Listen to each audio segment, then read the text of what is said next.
Dear P2 students, our next topic is 5.3, that is about metals and non-metals. Metals and non-metals are actually the elements, but on the base of the different properties, we can classify our elements into two groups, metals and non-metals.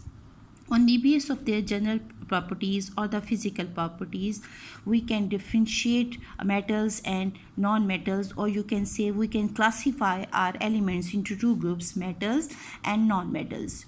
Here in this table they have done the comparison. They have given us different points or different characteristics of the metals and the non-metals, so that we can differentiate between the metals and the non-metals. First, you can observe the in your daily life, you observe the different examples of the metals. You like to wear the jewelry of the gold and the silver. These are the metals. Apparently they are very shiny in appearance, they are strong, high densities.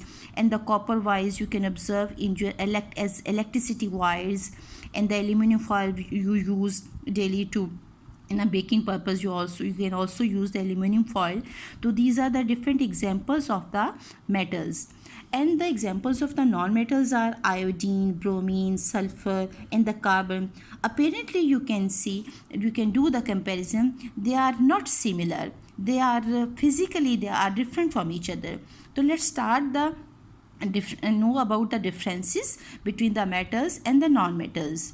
Most of the metals have shiny appearance, while the non-metals have dull appearance.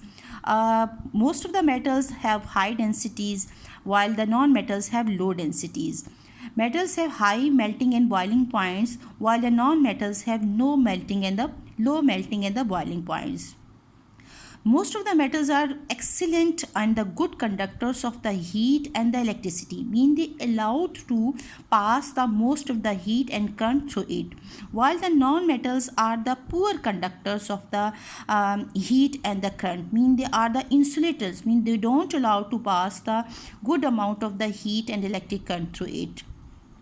Most of the metals are ductile, mean we can draw the wires from the metals. That's why we can make the jewelry with the help of the metals, because they have good elasticity, and we can draw the wires from the metals. While the non-metals are non-ductile, we can't draw the wires from the non-metals.